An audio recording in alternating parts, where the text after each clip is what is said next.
Hello and welcome to the TMZ podcast. I'm Branson, Quirke.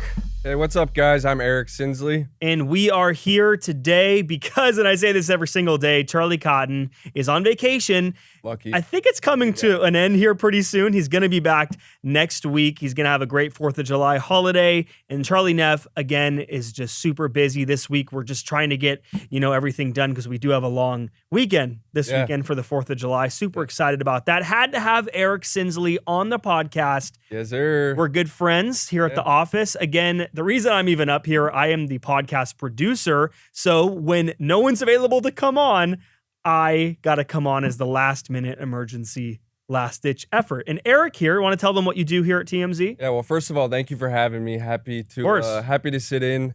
I am on the galleries side of TMZ, so I get all the photos and then I write stories to the photos and keep it fun, keep it light, keep it fresh. Yeah, so whenever you go on the website and you're in a story and you see all the photos that we put up of things, this guy is directly behind that. He produces all that content for us, and he's always super busy. And he came in early today for this. Yeah. I will say the Bezos-Sanchez wedding has kept us very busy. A lot of pictures. To say the least. A lot of pictures. Well, unfortunately, we have such a tragedy to talk about today. And this one hits home for me because I have family in Spokane, Washington, which is not far from Coeur d'Alene, Idaho. So when I heard about this yesterday, truly heartbreaking. I was just in Coeur d'Alene just a few months ago, and this place is a small town.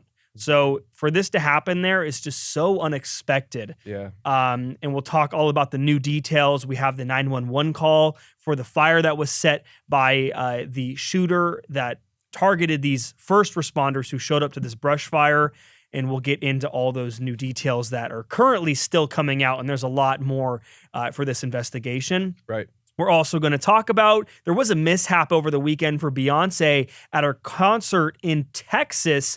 Super scary situation for her, dangling from a car, which then tilted, and appearing from the video, wild stuff here. She could have definitely fallen. It could have been a very tragic situation based on what I saw. Yeah, she definitely had a halo over her head. Oh, did you prepare that before this, Eric? No, it just came to me. Okay, all right. I don't know if that, I think you prepared that one. I see it on your notes here. Okay, and then the final story, we'll talk about everybody's favorite couple, whether or not that's true or not, favorite couple, Taylor Swift and Travis Kelce, were seen out to dinner in New York City. Once again, this seems to happen every single weekend. But, and we'll also, mention Bezos' wedding, the wrap up of that. We've been talking about it all week. Yeah. We'll mention that. But to get into our first story, again, so tragic. Coeur d'Alene, Idaho, 3 first responders, firefighters were shot. And make sure I say this correctly, Kootenai County out in Coeur d'Alene. A brush fire was set, and when the firefighters responded, a shooter up in the trails, the mountain range near that brush fire, had a sniper and fired on these first responders. And I'm going to go through the timeline of events here just to give you context on what happened. This was yesterday, Sunday. To begin with, it was 1:21 p.m. The sheriff's office received a call reporting a brush fire on Canfield Mountain. That's where the fire was. And we have the 911 call. We'll play it for you right now. Central BC 5, Central BC 5. BC 5 up 6. Send law enforcement right now. There's an active shooter zone. They're shot. BC 3's down. BC 1's down. Everybody's shot up here. Law enforcement, code 3 now up here. 551, 10 or 14 up here. Stop. Get out of the way. 10 or 14. Engine push 551. Do not come up here.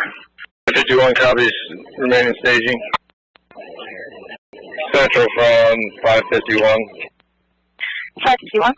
Can you get an ETA on life flight, please? What? You're busy. You see what life flight has to offer, go and get started.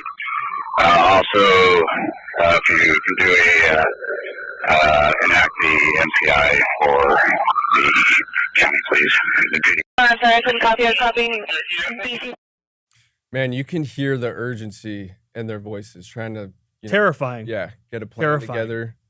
And my bad, it was not the 911 call from the man reporting the fire. It was the dispatch from the EMS and the county fire reporting everything that was happening at once. Shortly after this, it was estimated that 300 law enforcement personnel engaged.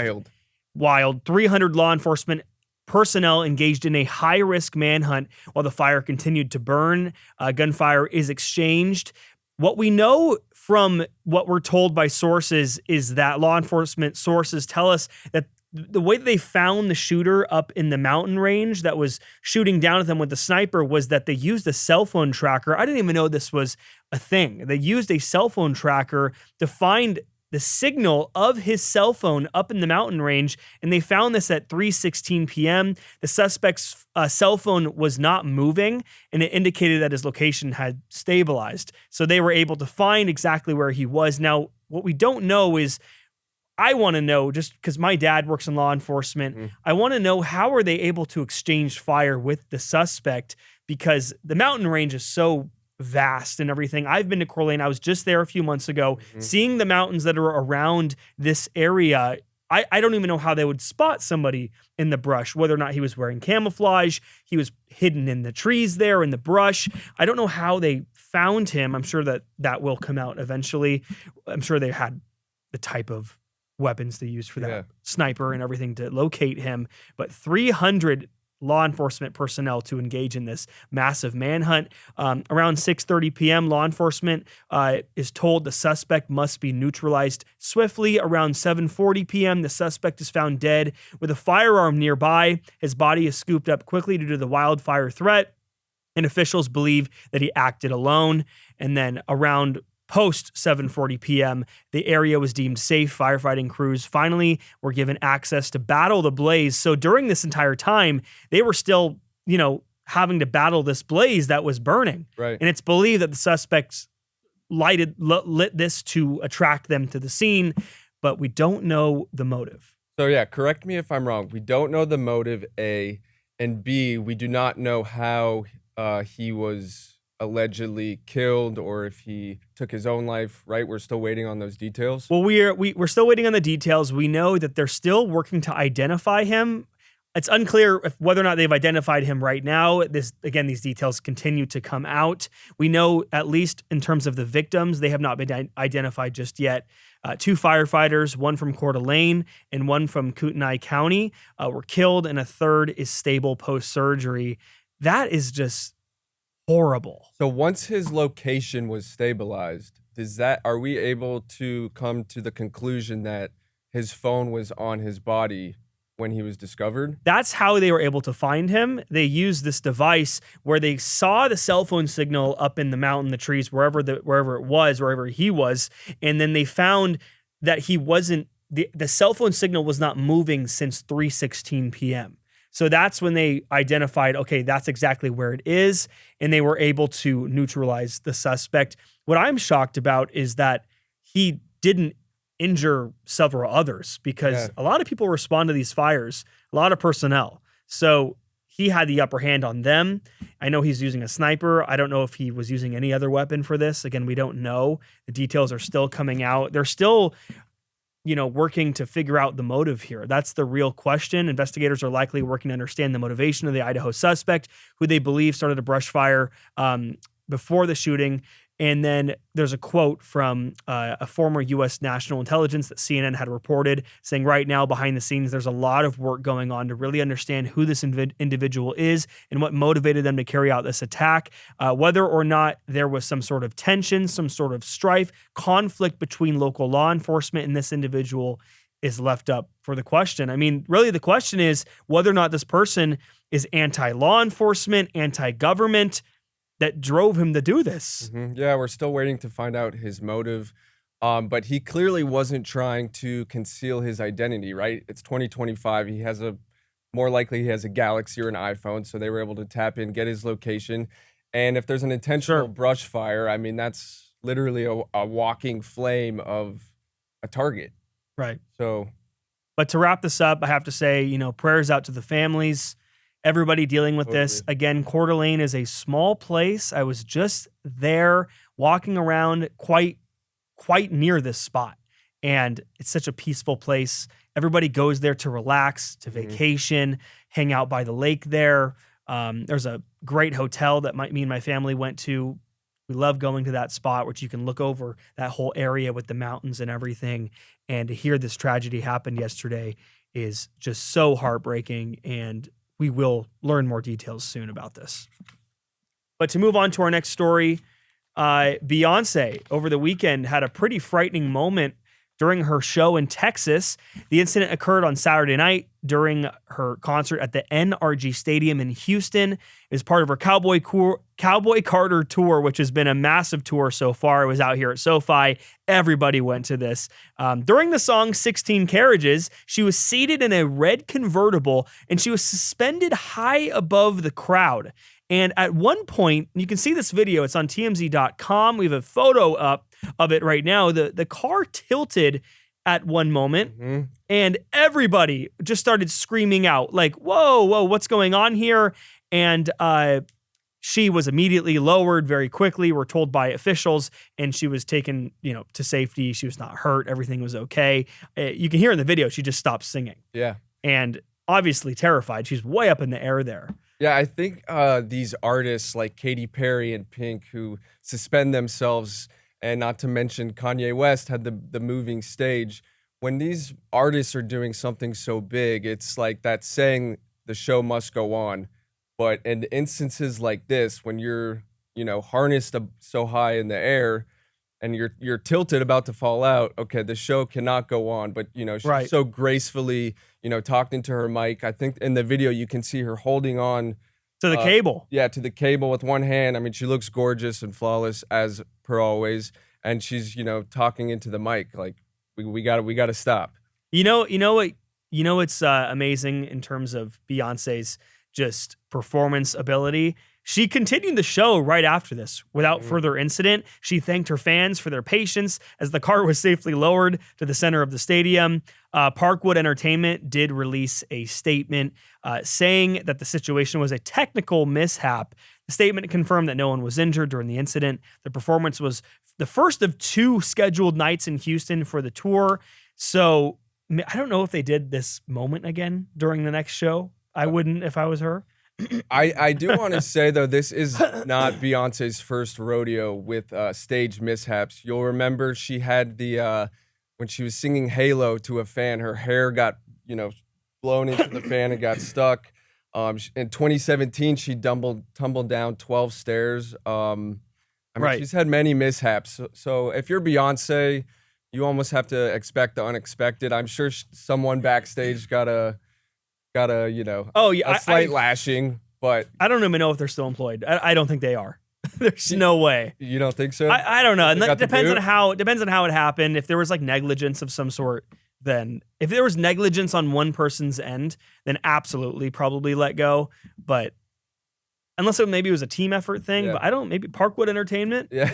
I don't know if Beyonce's going to want to work with you anymore. Also, not to throw some shade, but I feel like she kind of needed a big moment like this to go viral because her daughter, Blue Ivy, has taken over this tour with her walkouts and her solo dances. So wow, so you're saying that she needed something to put Beyonce on the map again? Yeah, to put her name back in the headlines. Okay. Yeah. All right, Eric. Yeah. Are you a Beyonce fan?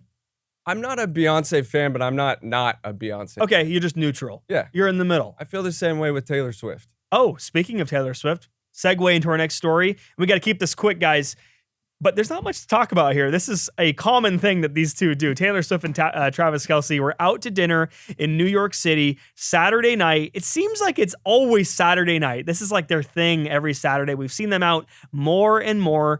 Taylor Swift, Travis Kelce, stylish dinner date. Taylor wore a pink mini dress with gold buttons and beige heels. I don't know why I'm describing her outfit here, but some people want to hear this. And she did turn heads with this summer-ready look. Travis kept things low-key and luxe, sporting a crisp white top, trousers, white socks, and black loafers. That's pretty old man thing to wear, loafers. Do you think that this is they orchestrate or plan their looks? I mean, look. Yeah, of course they do. Yes. Yeah. Like they're the most photographed couple in the world. They have to coordinate this. Okay, are they coordinating it, or do they have stylists? I'm sure they have stylists for this. Okay. I'm sure they do. Some more details. What we know is the couple arrived at a trendy downtown restaurant. Security all around me. And they've been busy lately. Fans and paparazzi were all around them as well. It seems like they can almost predict, like I said, them being out together. Paparazzi always ready to see them. He's got that long hair thing going on now. Yeah, he's got the flow. I wonder if he's going to cut that for the football season. I think so. I think think this he is will? his summer look. Summer look. Summer look. I wonder if he got rid of the dad bod this time around for the. No, remember we covered him about a month ago with the all the back hair. Oh, did we? I must have missed that. I must have been out sick that day. Yeah. Okay. I think these two, whether they're always out on a Saturday night, if that's orchestrated or not, I don't think they're calling up the cameras themselves. Sure. But look, whenever they're captured from the paparazzi, they don't. Maybe you'll get a wave, but they're usually head down, eyes down, going into the restaurant or wherever they're going. If they're smart, they'll continue not to speak. Because people are into the mysterious side of the relationship. What are they really like? And remember, a few weeks ago, they were at a game, and maybe it was tennis. I think it was tennis, and then there was they were at the hockey game too. I think it was the Cup. hockey. Yeah, it was the Stanley Cup when when Travis was down on his phone, and Taylor kind of got a little upset that he wasn't giving eye and face to the cameras. So. I don't know. Their relationship is mysterious, and it keeps fans and followers, on I've been toes. saying it every single episode here. I really hope that this season, Travis Kelce just gets down on one knee and makes it official. I think it'll happen. It's been coming for a long time. And speaking of, just to wrap this up real quick, Jeff Bezos, Lauren Sanchez, we talked about it all week last week. We saw them tie the knot officially over the weekend. We got photos. You saw the photos. You're Mr. Photo guy. Yeah. You saw them, the celebrities leaving as well. Italy, Venice. Tons of celebrities. Oprah, Kim Kardashian, Orlando Bloom. I think the internet was definitely speculating a possible hookup with Kim Kardashian or Orlando Bloom. I don't think that happened. But yeah, star-studded wedding, probably the wedding of 2025. I think the wedding of the decade. Leo DiCaprio, the photo of him leaving, why does he always cover his head? I kind of like it. He always covers his head. Like the hat down, hoodie down. We know it's you, bro. Yeah, but look, if he's been out and partying, which, we know he tends to do, he wants to, conceal his identity. Some people are so famous that they can't be seen. Yeah. You know who we never see out ever? And then I just thought of this. Who? Ryan Gosling. Like I put Leo, Ryan Gosling all in that same category of people that we just never see out. Those top and if we A-listers. do, they hide. Yeah. But it keeps them A-listers, Yeah. It keeps them A-listers. George Clooney, people like that, we never see them. Yeah, for sure. But we do have comments to get to. We've been going a little long here. Sorry, guys. By the way, we do comments here. Yeah? We answer comments live. These are the comments. So the Idaho shooting comments, horrible tragedy once again. Justin Harris said, I'm a paramedic myself, a former firefighter. Wow, Justin, it's amazing. This was chilling to hear. We train for this, but it is one of our worst nightmares to encourage this type of terrorism. I absolutely agree with you. Curtis, 33 years, LA Fire Department. Wow, thank you, Curtis, for your service. We took live fire rounds in the 90s at a multiple dwelling arson fire. Judge awarded homes in a divorce settlement. His last words in court, over my dead body. Wow. Ridiculous, man. Ridiculous. DJ Razor Edge said, it's like a jungle warfare. It's just like, really Coeur d'Alene is such a small place. This is so unexpected. Some miscellaneous comments. Thanks for going live with this terrible news. Debbie, Iowa loves TMZ. I actually have cousins in Iowa. Hello, Iowa, if you are listening. Jonna, I hope you're doing well over there. Love Iowa. My cousins are over there. I've never been to Iowa, but I hope it's great. Makes two of us. Right. Yes. Well, thanks, guys. Thank you, Eric, for being here today. Thanks, man. Charlie Cotton and Charlie Neff will be back here very soon. Thanks for bearing with me, coming on here each day and hearing me out, hearing my opinions. They're very strong opinions. And thank you, Eric. Oh, yeah. Thanks, guys. Have a great Monday. Happy Monday, guys. See you later.